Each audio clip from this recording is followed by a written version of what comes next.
I filmed a show in London. I filmed a pilot, which was very exciting. Now that's cool. Thank I you. remember you posting about that. Yes, I filmed a pilot, and I don't know if it's ever going to come out, but there was a A-list celeb in it who I got to meet and do a scene with. And so you that can't was tell us who it crazy. I don't know if I'm allowed to tell who it is. You. It seems like I'm not allowed to, maybe just because of the contract. But yeah, just because of the contract. Just because of the contract that I signed. If it wasn't and stuff. for the contract. Yeah, if it wasn't for just the scary contract. But that's so cool. And were you acting with them? Or yeah, I was acting with them in a scene. Oh Imagine, and it was like a funny lady in a pilot. Yeah, I'm gonna be guessing all night who it is. Yeah, she's blonde. I think actually my words for turning 28 are like peace and slowness and stability, because that to me is the real boldness, is for me to confidently be like, no, like this is what I do and who I am, and I'm a clown.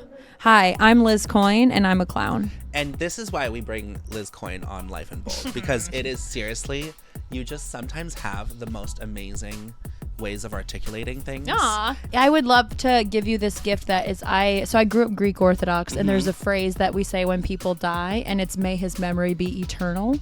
I think a lot of religions probably say that, but that to me is an example of his memory being eternal. Like I just had a video with Ross Belsky it's almost at 12 million right now. One that used those kids from your high school. Now that video brought me happiness, I have to say. I know those kids. Hello everybody, and welcome back to Life in Bold. My name is of course Ben Hawes, and I will be your host today. Life in Bold is such a fantastic podcast. That's a quote by myself, and I'm so excited to have a wonderful, amazing, fantastic guest for episode 66 Whoa! of Life in Bold. Hello. You must have just come from episode 65 if you're here with Sean Cantatori, but today we have one of my favorite returning guests. Whoa!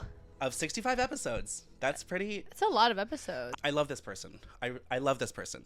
Liz Coyne is an actor, an improviser, a clowning person, a dancer, a show woman. A dancer? You dance. Yeah, I've danced. You've danced. I'm a dancer. Yeah, okay. We all dance, you know, in life. Yeah. Dancing through life. Something is something. Yeah, and you look so good in your Wicked outfit. Thank you. I almost wore a pink scarf so I could say that green goes good with pink, but then I didn't wear it because it looked kind of weird. Liz Coyne, everybody. Thank you. Oh my gosh, I'm so excited to have you. Aw, thank you. I'm excited to be back. It's crazy to be... Crazy maybe is the weird word, but I just think of like how I'm feeling here sitting, and like I know you and we're friends, and versus when I first came to do this, I was like, okay, I'm going to do a podcast with this guy, and I have to impress him. Like, it's not that I don't want to impress you. You're like, now I know he's just a fool, he's just an idiot. Yeah, now I know the truth. Now I know I'm the one he has to impress. No. I think that it's just a mindset shift, and I'm noticing it like in my life all over the place. I'm like, oh, everyone's just also a guy, just like I'm just a guy. We're all just little guys. One of my favorite Nikki Glaser jokes. You might know this joke. Yeah. She says like, oh, everybody like puts so much effort into, do I want kids? Do I like not want kids? Like then they raise their kids and everything. And he's just going to grow up to be some guy named Doug. Which is just a funny joke. Cause like, we're all just people trying to do stuff. And like, especially like at this level, I think now that I've been officially doing comedy. You can put those on if you want. Oh, I'm just playing with them. You're just playing with them? Do you want to put them on? Sure. I feel that they would look really good on you. They're like too small. Yeah, they're really small. Do I have a weird shaped head, or is it the glasses? They might be a little stepped on. They're photo booth props. I feel like I gotta sing some jazz. Yes. Ziggity beep. Okay. Right. Like, this is an audio medium. Let me chill. Yes, but you know, I feel like I'm 3 years into my journey actually pursuing musical comedy. I just went on my tour, which was fantastic, but I love seeing people and their accomplishments, and like one of my favorite things that you do is just your freaking content. Oh god, you do a lot. I'm trying. Is it taking a lot of time? Hard. Oh god, you want to know what? Yes. And it doesn't even take as much time as it takes up brain space, because for every one video that I post is like 6 other videos that I'm like, nah, can't post that. That's too dumb, or that's not funny. And then I don't know. Content is so embarrassing until it's not. And like, there's some videos that have done really well that I'm like, really? And then there's some videos that I'm like, now this is brilliant. And then it doesn't do well. And you're like, huh, there's just not like one answer to it. And I don't know. I kick myself all of the time that I didn't start doing content sooner when the market was less saturated. Yeah. But don't know. I really wish if I had started doing content, I used to make videos all the time. I just didn't post them for fear of what people would think. Oh, shit. And it's like, who the hell was she? And now I'm like, Elizabeth. They already were thinking whatever they were thinking. Oh my God. And also it's none of my business. None of your business. None of my business. I literally, and that's the big shift in me. Because I've only really been doing this a year now. Like A for year? real, Oh, for the real. content. No, like The my comedy. whole life. Yeah. You're only Comedy. 1 year old? That I'm only 1 No, year old. And you you- can tell by my beautiful skin. Yeah, exactly. No, wait, what do you mean? 1 year of what? 1 year of performing? It's been 1 year of like Truly pedal to the metal. I don't have other day jobs and focuses. Yeah. Like it's been 1 year of like, all right, as like the leap in the net will appear vibes. I remember you saying, this year, I'm going to be my own business. Yeah. It's still going. You're doing It's your own going. business. It's You're going like, and it's even more. You are it. Yes. And I'm literally rich. Not in money, but in riches. Riches exactly. such as friends. I have fresh flowers on my desk at home. Now that does take a little money. Yeah. Yeah, but you know, No, I don't but know you know what. what? Yeah. They were a gift from a friend for a birthday because And- I have dear friends, and that's the richest thing of all. That's even better. Yeah. I feel that in my last episode with Sean Cantatori, who I mention in every episode, we did talk about like how as an artist and as a creative person and as a performer and, you know, a hot person and all of that, you learn like that your relationship to money is just a little different than someone who might, you know, just make $100,000 and they have a paycheck every 2 weeks and like whatever.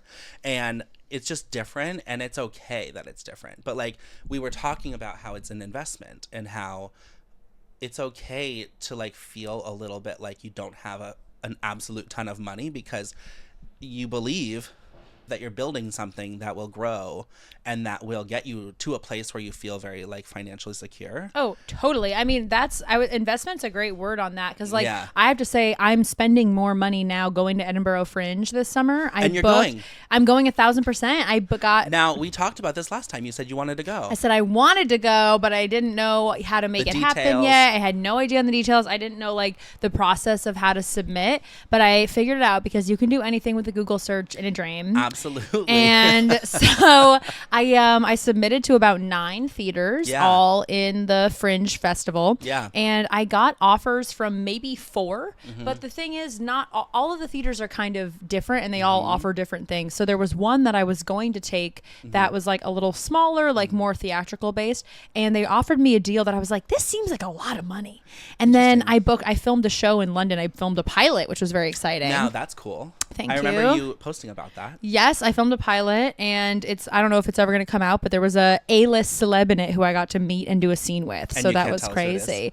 I don't know if I'm allowed to Well, I tell who won't it pressure is. you. It seems like I'm not allowed to, maybe just because of the contract. But Yeah, just because of the contract. Just because of the contract that I If signed it and wasn't stuff. for the contract. Yeah, if it wasn't for just the scary But contract. that's so cool. And were you acting with them? Or Yeah, I was acting with them in a scene. Oh my Imagine, gosh. and it was like a That's funny in the lady pilot.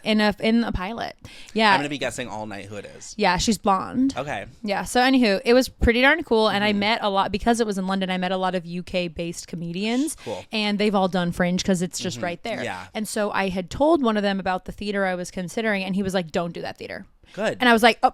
Yeah. He said it's better if you didn't go to Fringe than did that theater. And I was like, "Huh?" Because I'm thinking it's a good theater. Yeah. So that was scary. So then I go back to the What did he drawing say? board. Because it would just be so bad. He was just like, it's not like you're not going to be taken seriously. Okay. Like it's just like he knows what I'm trying to do, and I'm not kidding. I'm not effing around. fucking around. I'm really Yeah. not fucking around. Yeah. So he was like, don't do that. So then I go back to America. I'm sitting at my computer, back to the Google search. Like, damn, what am I going to do? Should I not go? But you didn't sign with them. No, I thank God, because Yeah. it would have been like thousands of dollars too to Yeah. invest. So then, guess what? 2 days later, I get an email in the inbox from Gilded Balloon, which is one of the big 4. So Fringe is Whoa, like this the Big Four. The big friggin' Oh 4. my gosh. Yeah, and 4 is my favorite number. I love 4. My birthday was just 4/14. Yeah. Oh my gosh. Which, by the way, happy birthday. Thank you. Birthday. We're celebrating a birthday here on Life and Bold. Hello, I'm 28 now, which feels so good. That's a good age for you. Thank you. Yeah. Yeah, 27. 28, you're going to Fringe. I'm going to Fringe. 27 was like the most expansive year ever. I feel like a lot of people feel like that. If you've ever heard of Saturn Returns and stuff, Casey Yes. Musgraves wrote a whole song about it. And she's saying expansive, meaning like not like she's not just saying expensive weird. Oh yes, exactly. No, it was it's not expansive. It's expansive. No. She is saying expansive as if expanding. Yes. Yeah. And so 27 was that, and now 28. Weirdly, it's interesting. Once you take, people don't talk about this enough. Once you take the big leap of faith and you journal and you're doing all these things and you've done it and you've taken the bet on yourself, it's like the next year after that, all of these doors start opening and things start happening, and then it's like, okay, we have this momentum. Ooh, the deliciousness of stopping, or the kind of intoxicating, oh, maybe I've done enough, or I like to call it it's from the Artist's Way, the creative U-turn. The urge to U-turn. I'm having that right now, I think. Really? After you get some success, you're like, uh-oh, no, everyone's going to find out I'm a fraud. I can't do that. Gosh. Sorry, no, couldn't be me, you know? And you had that last year. No, I have that right now. Last year I was so not big for my britches, but I was like, I was coming from nowhere, so I was like, it's only up from here. Shania Twain vibes, which is, I used that on a TikTok yesterday. That's one of the greatest songs. Yeah, it is. Okay, let's talk about the creative U-turn. Yeah. Because I feel that that's a new concept to me. And I feel like I similarly in I'll say 2024, you heavily inspired me with when you said on New Year's, I was like, I'm going to do this. I'm going to be my own business. I'm going to make my own money. I was in 2024 in transition toward that. And then I would say December of 2024, I was like, no, I'm putting 2 feet in. So then this year, I have put 2 feet in to like my photo booth, my comedy, just my own endeavors. And it's been very like interesting because I think that the universe was like, LOL, you're thinking that it's going to be easy. And then the universe was like, we're going to put you through a little bit more. So then my business was pretty slow in February and March. And it's just been a little bit of like a couple of months of like, oh shit, like, is this working? Is this going to happen? You know? Yeah. And I mentioned, this is kind of a funny, I don't know that I actually believe this, but I'm just thinking it for now. But I mentioned to you before we started recording that my grandpa just died. Yeah, I'm so sorry. And thank you. And he, I remember with my grandpa that like a couple, like maybe 2 years ago, and he had dementia, and I showed him me performing. And he was like, this is so cool. Like, this is so awesome. Like, you're so talented. Like, you know, like compliments and stuff like that. And I was thinking about the fact that, like, my grandpa thinks I'm cool. And, like, my grandpa, like, appreciates and respects my artistry and, like, me as a person and stuff. And so it's kind of funny because normally in a day I get either 0, 1, or maybe 2 inquiries for my photo booth. And in the 24 hours that he died, I got 5. Aww. And I was like, maybe he just went and gave God a knuckle sandwich, you know? Like, yeah. Maybe my grandpa was like, God, you know what? Turn shit around for Ben. Yeah, give him a nudge. That's so beautiful. So, and yeah. I would love to give you this gift that is, so I grew up Greek Orthodox, and there's a phrase that we say when people die, and it's, may his memory be eternal.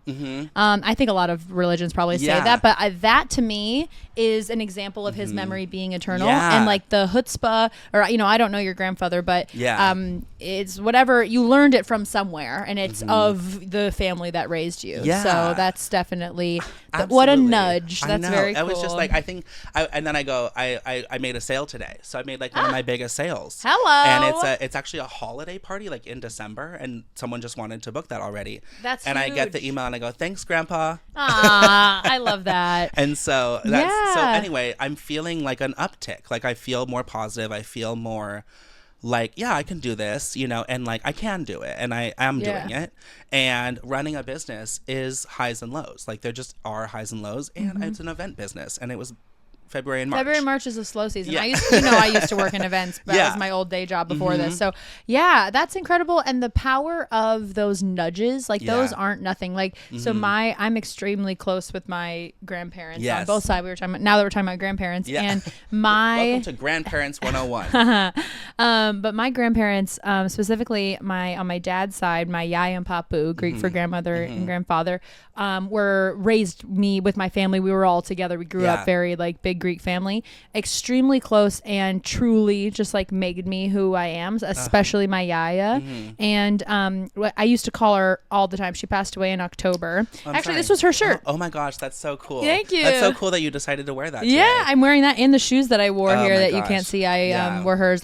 She was like the most incredible fashionista. She was a model. Yeah. She was an interior designer. She was such an artist and so strong, Greek immigrant. And yeah, and she came when she was a kid, and she got teased for not knowing the language, and like really kind of had something to prove. Yeah. And just such a badass and so smart and strong, and like it's not even like, oh, her memory is around me. I think of her like I genuinely believe she lives in me. She lives in like the way that my teeth look and the way that I call someone up on the phone to give them a piece of my mind if they're being annoying, like and I'm telling you, since she died, I've gotten way more like, oh, I'm not doing that, or like I'm doing that, or like I've gotten even stronger, because like I used to give her a call. I'd be walking around New York City, be like, yeah, like I'm in Central Park, and she's like, of course you are. Yeah. Of course you are. So cool. Yeah. So she lives in me. Actually, this lemon clip reminds me of her because she loved lemons. So. Wow, you just came all grandparented up. I'm telling you, every day is I have so many of her clothes, and like she lives through me, in me, of me. So yeah, 100%. How do you think that comes out in your performances, or the way you run your business, or the way you oh my God, run the my way you business. go about? I've been just calling comedy business because I guess, but I don't like it because I don't like that. Separate from the performance, but like there is a business to it, don't you think? Yeah, there is a business to it. I'm trying to get away. I couldn't agree more. You want to be just an artist. Yeah. And have someone else run the business. No, I think I know that I have to do both. Yeah, however, for a long time, and still sometimes, this is weird. Stay with me on this. I'm ready. I call it Liz versus Lizzie. And Lizzie is the artist who wants to play and is like, I'm going to write a book about beast games and I'm going to do ba-da-da.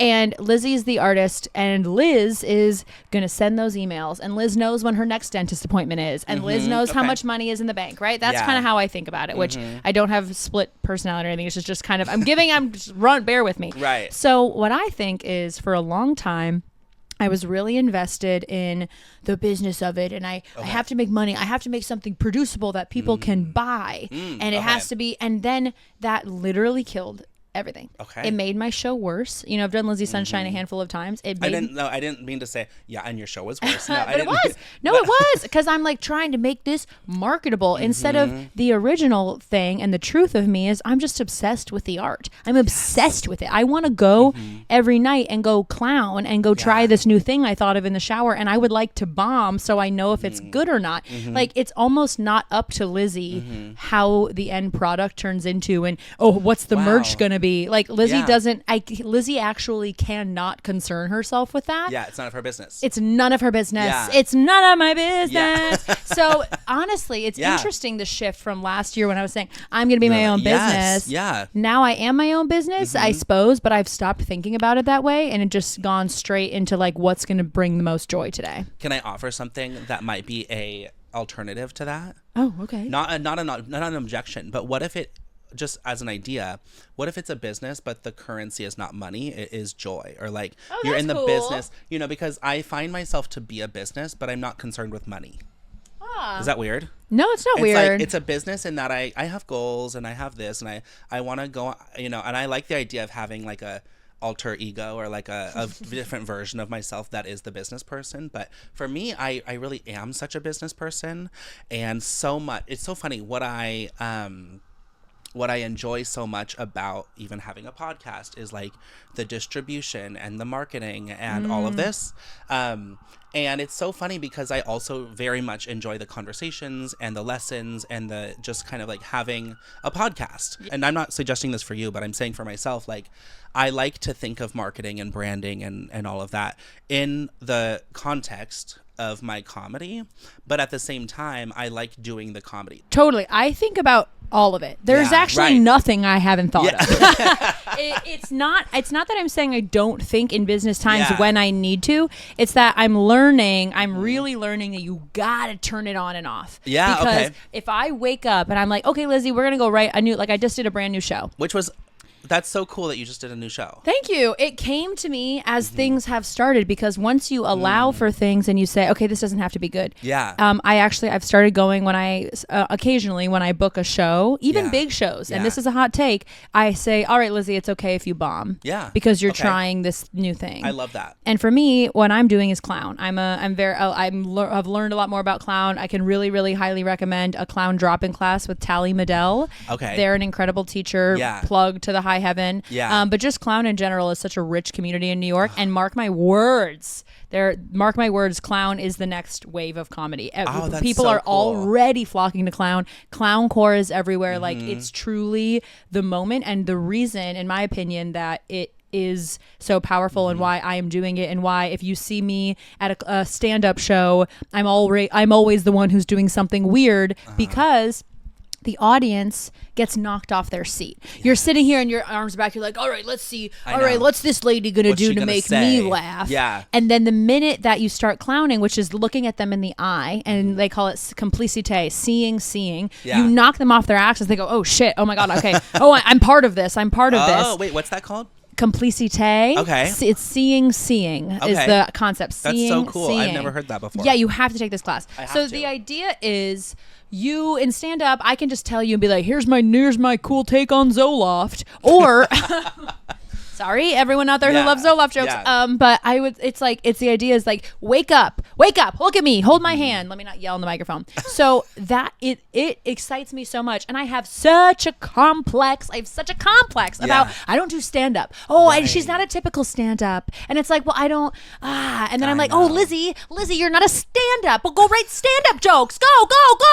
And then I'm like, I don't wanna, I hate it. I don't wanna talk about sex. It makes me uncomfortable. I don't wanna do this. Like, I don't want to do stand-up, but I do want to like be a comedian. So it's like, well, which is it? And everyone wants you to be a stand-up comedian, and I'm like, I'm something else. But I still want to have a special. I still want to tell little jokies, because I do. But anyway, wow, that was a tangent. I love that. But I want to talk about the show that I did. Yeah, I think you should. Okay. I want to ask you about it. Okay, I think you're going to love it. So you did it for SoloCom. I did it for SoloCom at the Pit, which, gosh, what a great, I just have to say, the Pit community, they make opportunities for people. And Sean Christian Taylor is such a good guy. Yeah. That guy really, like, shout out, and like, shameless plug, shout out. Because you want to know what? They care so much more about the community and giving you opportunities than they do about other shit. So anyway, I love SoloCom, and it was so cool. I've never done it. You have to. I don't know why I've never done it, but I just haven't ever done it. Maybe you didn't get the sign up link in time. That's me. I didn't audition for UCB because I didn't see the sign up link like an idiot. Nailed it. No, I don't know. I guess I don't have. And then we'll obviously talk about your show, but I feel like I for a show, because I just sing songs, which is not to minimize singing songs, but for a show, what I would likely do is write songs and sing them, and it would be a concert, But I haven't ever thought of a concept for sometimes a solo show, kind of like you're saying, feels like it needs to be like this concept, and it needs to be like a story and a high and a climax, and it needs to, all of that stuff. Yeah. And I don't have that quite yet. Versus Ben, but you do. I do. Girl, you don't. You cannot sit here and tell me you don't. You have so many songs you've written. I have. You so have many such songs. a story. So then, what you do, Ben, is you go, what do I want to tell? Who's this character? And think of Ben. Maybe call him Benny, or you call him something else, and you give him a character name, and then you just say, where can I put him, and what do I want to tell, and then use the songs that you have. And then it's actually did something very similar on a show on Monday. I didn't know what I wanted to do, and I think you would like this, because you're talking about, you can just get up and bomb, it's okay. But you never bomb. When you give yourself the allowance to bomb, you don't. When you say it's got to be perfect, then you eat. No, you don't even eat shit. For me, even when I go, it has to be perfect. I have to do a great job. I typically go up there and I'm fine and I'm adequate. But the times where it's like, who is that girl? Is always when I was like, all right, I don't fucking know, I'm just gonna do it. I totally agree. And I think when you personally feel that you bombed, even if you didn't bomb, there's a differentiation. Like, if you feel like bad about a performance, it's almost always when you were like, okay, I have to do it perfect. I'm recording this, like all of that, you know, like. Oh yes, I know. That was me. Yeah. Imagine me. Imagine. I had walking pneumonia, which is tough, but I did a caveat show in November for 110 people. You were 110 people on a Monday night at 9:30. Yeah. That was the craziest. That's so many people who came to see me. So thankful for my community. And it was a great room. It was a great room. Yeah. However, You didn't feel good?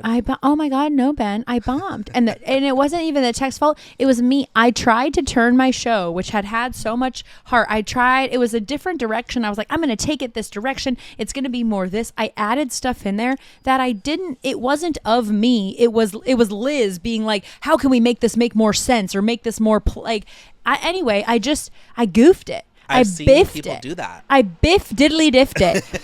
I did. But I have to tell you, I've recovered because now I will never biff diddly diff in that same way. I'll biff in other ways, I'm sure. Yeah. But never again will never again will I go and put so much stakes on this is the ultimate show. And if I'm not blah, blah. And it's like, you want to know something funny in Kismet? I actually signed with my agent 2 days before that show, and they didn't see that show.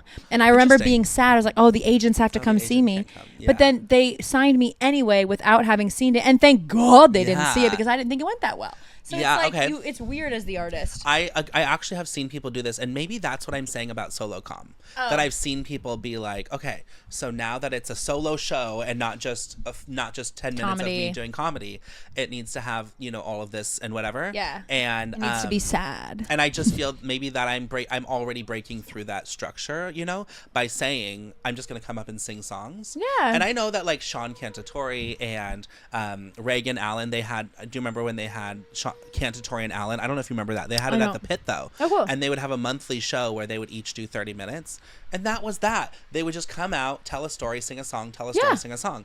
And I don't know why. I've actually never taken a class at the Pit. I've never had my own show at the Pit, but I've just been there and done stuff. Yeah, of course. But there's something about this idea of a solo show. So I want to hear about your solo show because yes. I'm curious how it went and what you planned and what you took from the past one and applied to this one. Absolutely. So I totally hear you in general about solo show versus anytime we perform by ourselves, it is a solo show. Yeah, right. The difference how I see it, Lizzie Sunshine to me is a play. It's like a body of work, right? So what I decided to do, especially after that caveat show, that was a creative U-turn. I did that show, and then I went to Minneapolis, and I did that show, and everything went wrong. I got to tell you the story of that tech. I remember on social media. Holy moly. Everything went... in the dark or something? No, had no screen projector. The guy who did the sound was literally operating at 0.5 speed, and that's being nice. This man done goofed in a way that I actually cannot express. None of the tech went right. The sound didn't work. We never ran the show despite me being there for hours of waiting for him to show up.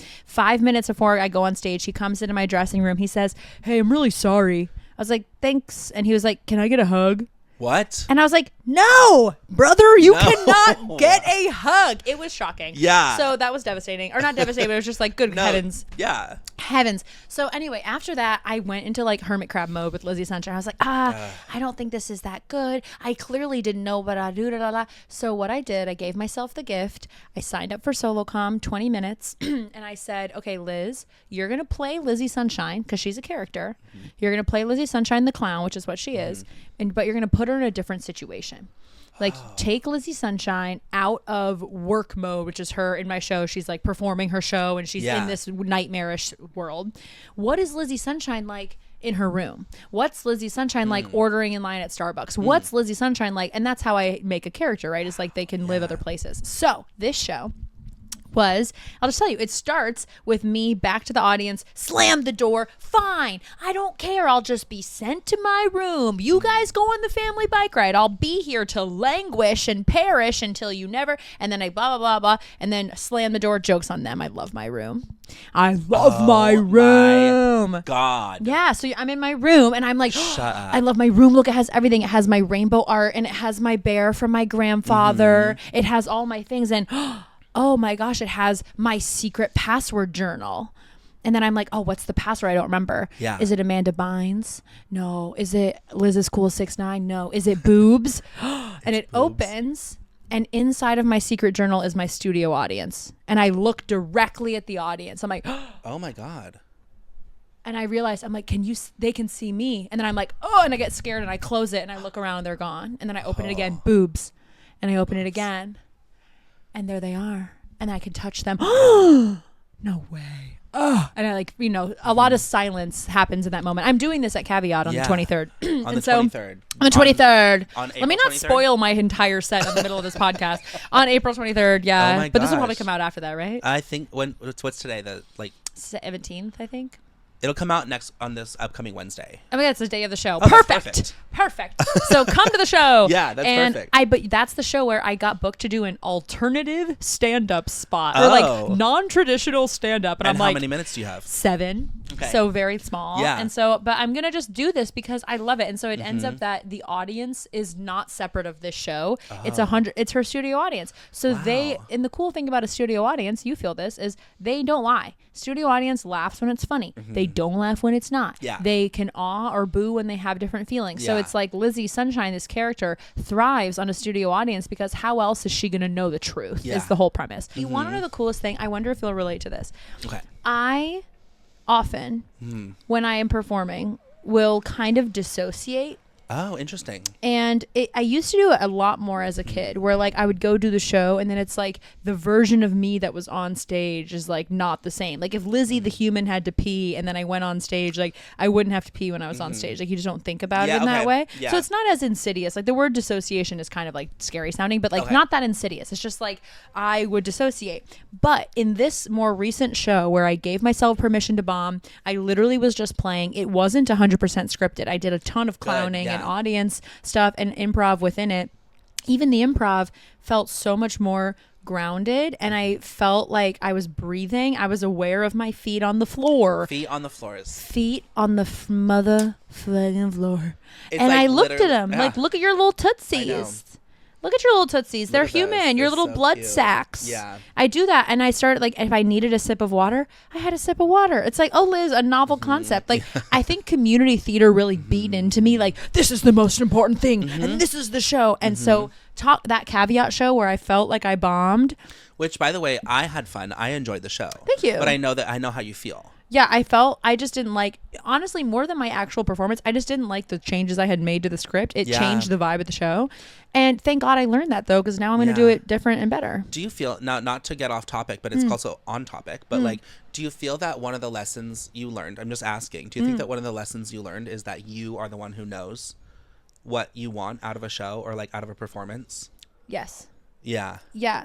Like you're the artist and you are, you know what I mean? Yes, the reason that Caveat show went weird was I decided that what I thought and what I had been doing and what I had created was not quite enough or it didn't make enough sense and I needed an outside voice. I needed a director. It is helpful in a lot of ways. But once I started thinking like, oh, Lizzie, it's getting on a bigger stage. You better start pulling out the bells and whistles. Yeah. And then, but the difference, and I notice it in the difference, not that it's all about audience response. It isn't. I noticed it more in how I felt at the end of that show. Because like that show, it was fine. I would give myself, if we're talking grades and I love getting a report card.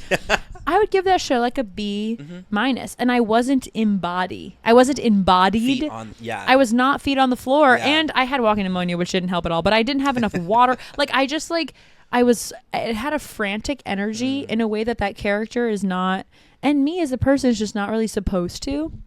And I don't know. I'm feeling so the more recent show, the one I just did this past April, oh my gosh, was I feeling more embodied. I was there the whole time.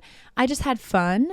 And if I said something funny or if something silly happened, it was like I would chuckle at it with me. That's like the best. It's a good feeling. So I don't know. It was a weirdo show, and I had multiple people come up to me afterwards and say things, not just like, oh, great show, but say like a specific thing. Like this one girl was like, this really reminded me of Pen 15. And I was like, Shut up. That's my favorite show. Yeah. It was supposed to. Yeah, Yay. Like, yeah. so it's just really cool that if you let yourself be affected. Oh my God, the cops are after me. I have to go. Yeah. I'm so sorry. They're here. You're about to say something that's fire. So fire. It should be illegal. Yeah. But they're bringing their hose. They're bringing the hose because they know the real hose already here. Hey.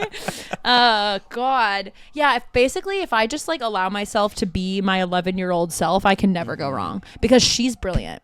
Literally, Lil Lizzie, that girl is a raging lunatic. Fuck yes. And if I let her out, because she's tucked in, I keep her in. When I'm answering emails, Lizzie's not here. She's doing her own thing. She's eating a lollipop somewhere. But when you let her out, who let her out? That is a tiny weirdo. And she doesn't know that she's bad at accents, because I am. I'm not good at accents. Liz knows that. Not good at accents. But Lizzie thinks she's incredible. She thinks her Russian accent is sliv-slav slaying. But it's not. It's horrible. So that's kind of where I'm enjoying the flop. I'm speechless. I literally needed to hear that so bad. Aww. And I say that, I feel that. And like I have my EP is coming out tonight, and I talk about the EP is called Pink and Purple Superstar. Cute. And it's because that was my sister's soccer team growing up when I was like 8 or 9 or something.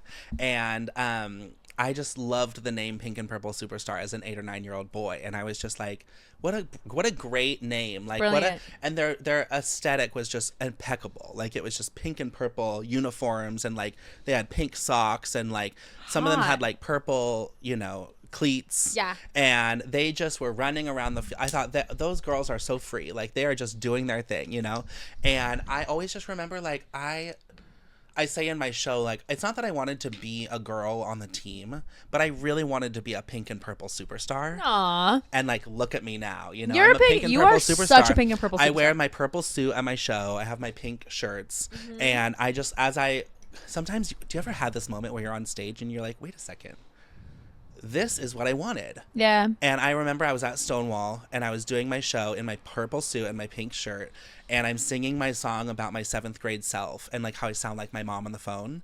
And I was just like, I am a fucking pink and purple superstar. Yeah. And I just felt like that was what I was going to name the EP. I was like, it's love just so that. good. And that version of myself was equally crazy. Yeah. And equally just like, I'm amazing. And like he was doing gymnastics. Slay. And he, never got first place ever, but he was like, felt that he was the best gymnast in the world.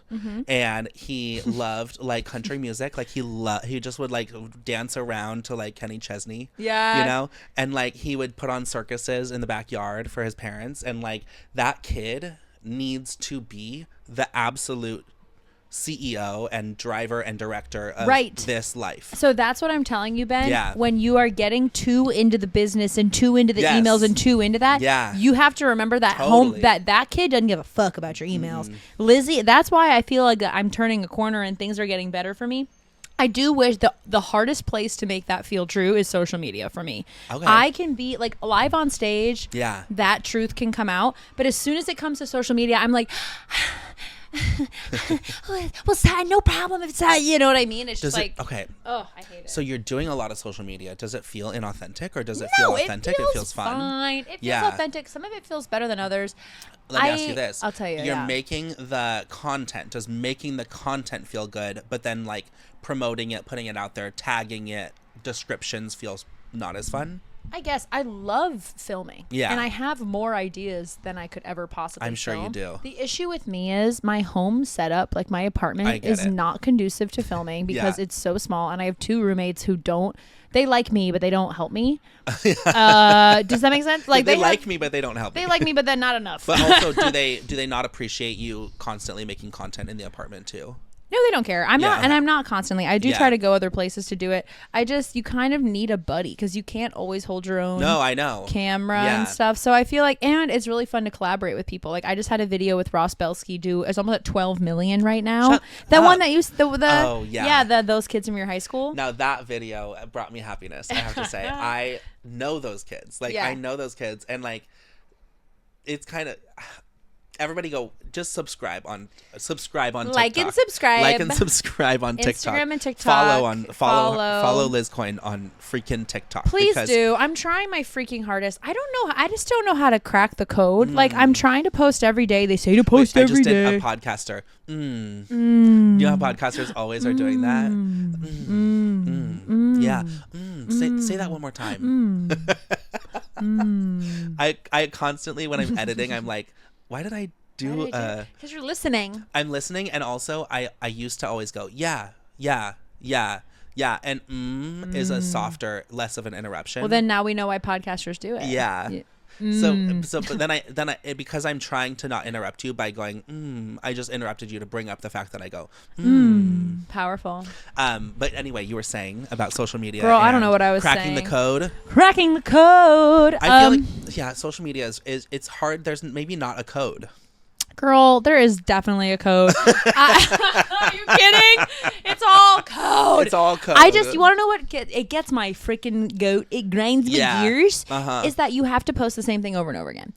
That's the kind of thing. Different, in different ways. Of it. So the thing is so this one that hit 12 million, everyone's like, oh, just do more of that. And I'm like, okay. So I'm like, Ross Belsky, are you free on Thursday so we can canoodle in a different room and just keep doing that? Yeah. And he's like, I guess. But then he said something. He said it today. I'm not to out Ross. He didn't care. He was like, well, I just feel like that's stifling creative. Like I want to do something different. And I was like, me too. But sadly, Ross, we got to do 3 to 4 of the same freaking thing. And then we can go do something else more creative. And so I'm just, it is a balancing act because I don't, I don't know. And then I have to find a time to go meet Ross Belsky, and everyone works different. I keep saying his name, but everyone works different schedules. Yeah. So then you got to find a time to go and do it. And then the hardest thing is you got to find someone who's willing to hold the camera. That's so hard. While we canoodle. This is the real truth. I have filmed. Yeah, I want to get to the real truth. I really want us to dig into this. Okay. We have to figure out what it is. I don't like it. I don't like it here at all. I don't want it. I mean, we obviously don't have to, but I feel like I'm really curious, what the hang up is, because it seems like you're really good at social media. It seems like you're getting a lot of success with 12 million views, which is quite a few. That's quite a few. Quite a few views. Quite a few people have seen me canoodle. Like filming. You don't mind editing, but you haven't cracked the code. No, I don't. Well, I don't think there is a code. Yeah. I definitely don't like editing. That's you want to know why? It's the self-critical part. It's the Liz part. So let's say I filmed, for example, I have a part 2 of a crayon video of me being a drunk white crayon giving a best crayon speech at a wedding. Okay, that's really funny. Thank you. I did it on stage. It crushed on stage. I have these characters that do really well on stage, and then I go home or I try to film them at home, and then I am watching it. And I'm like, oh, well, you could have done it funnier there. I'm like, I'm playing the director and the editor and all these things, looking at myself. And so then I self-edit to death. You're being 28-year-old Liz. What does that mean? You're being 28-year-old Liz and not 11-year-old Liz. Yeah. Liz, 11-year-old Liz would be like, this is great. 11-year-old Liz would never edit her own video. Yeah. That's the tea. Oh, 11-year-old Liz had a best friend named Abby who was really good at video, and she still has a best friend named Abby, but Abby lives overseas. Yeah. So it's like I really actually never edited my own stuff, and because of that, I didn't pick myself apart. Oh. The reason I hate social media is because I'm consistently picking myself apart and going, oh, this angle is yada yada, or that could have been funnier, or that was funnier in this rehearsal. Oh, maybe I should refilm it. I mean, any actor. I did 2 self-tapes this morning. Like when you're doing self-tapes, it's hard if you do a million takes to know which one do I pick and which one's good enough. Yeah. That's how I feel with social media all the time. Like I posted some dumb list video yesterday, and I took maybe 6 or 7 takes of that, not to give but some videos I take 1 take and I just post it. So it's there isn't really a method to the madness. Yeah. I probably should have a content calendar, and I've tried to come up with it and be like,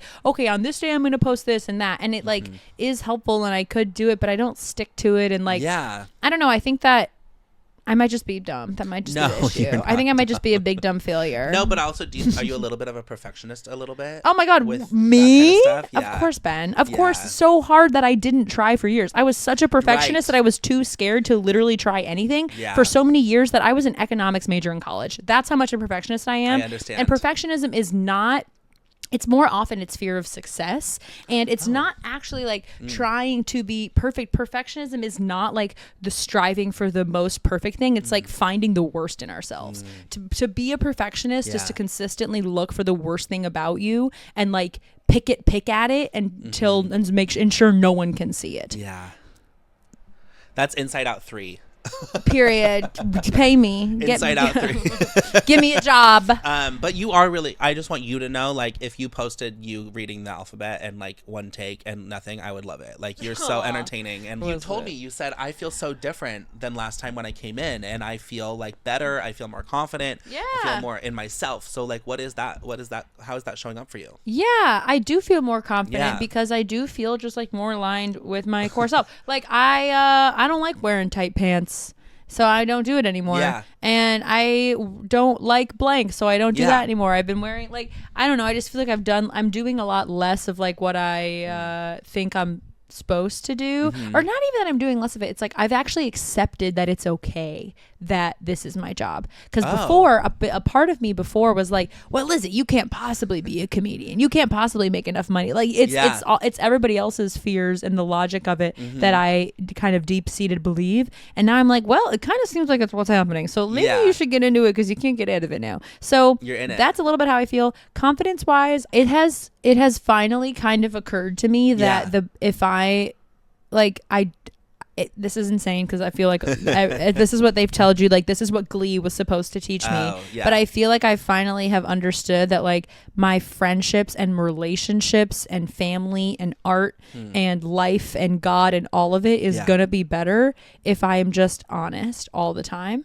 Yeah. And so the honesty is, I don't want to wear tight pants. I don't want to wear makeup because I might cry later and it'll all fall off. Yeah. Or I want to wear this thing that I have. Like, it's also internal. It's like, but that. Yeah. Sometimes what we do on the outside, and taking care of ourselves a little bit more, or like getting a nice haircut, or like wearing certain clothes, or like working out, or like whatever is a reflection of how we feel inside. Yeah. Like sometimes when I feel like shit about myself, I don't do any of that. Yeah. And when I feel good, I'm like, oh, I'm worth it. Like, I'm going to like be who I am. I'm going to be honest. Yeah. When I came it's honesty. When I came out as gay, I was like, no more secrets. Like that was a crazy secret to have. Yeah. Yeah. And I'm just like never gonna like be under the radar about anything ever again. Yeah, that's beautiful. And that was a lesson that I learned also from Glee. Period. And Glee is so important. I love Glee. Yeah. I also like, I don't know, along with the confidence, I feel like in New York, like this is such a community, and like I just meet, I've been in it, it's been a year. Yeah. Or I don't know, the last time I was with you, I think was over the summer. So like almost a year. And it's like the people I meet, and now I met this person from this thing and they're so nice and they asked me to do this thing over the summer and this, and then Ben Hawes asked me to do his podcast. It's like every single day, work begets work. So it's like when you do something and you meet people and you earnestly connect with them, then you get to do more things. So it's the confidence also is just from exposure. Confidence is just getting experience and learning from it and then doing it again. Like it's just exposure. Whoa. Yeah. That's all it is. So like confidence for me, like now I'm still touring with Broadway's Next to Musical. Yeah. I did a week of shows in Iowa and in Denver where I'm improvising stand-up jokes. Talk about exposure. That's right? Cool. And I just auditioned and booked. Actually, this is a feather in my cap. Yeah. I booked my first off-Broadway show. I'm doing a sketch comedy show at the Players Theater, which is off-Broadway technically. Yeah. And wait, where is that?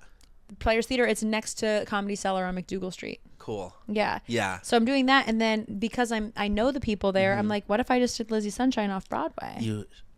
You remember you've said that. I know I did. And I think I'm going to do it. Yeah, you should. I think I'm going to do it and no one can stop me. And no one can stop you. And that's on Living Life in Bold. Period. Do you have a different definition of boldness? What was my old one? I don't remember. It was, bold. But like, I'm just asking, like, does it feel different to you, the word bold, after 6 months, after like 9 months? Yeah. You want to know what bold to me before was something like kind of putting this bigger self on that was outside of me. Oh my God. And how I feel now with boldness is more of a like, it's actually an uncovering. Like they say that Michelangelo thought that the David was in the stone and it was his job to carve away the excess to reveal him. So it's actually like an allowing for what already is to appear and emerge instead of trying to loudly be like, look at this thing that I am. It's like, I think actually my words for turning 28 are like peace and slowness and stability because that to me is the real boldness, is for me to confidently be like, no, like this is what I do and who I am, and I'm a clown. Hi, I'm Liz Coyne, and I'm a clown. And this is why we bring Liz Coyne on Life in Bold, because it is seriously, you just sometimes have the most amazing ways of articulating things. Aww. And you're talking about your 11-year-old self, talking about boldness. I love it because especially I had an experience where I was working on a corporate offering around boldness that I'm still working on. I haven't nailed what it is, but I was kind of like a training on like being bold in the workplace. That's cool. And because my professional background is in training, and then my personal background is in boldness.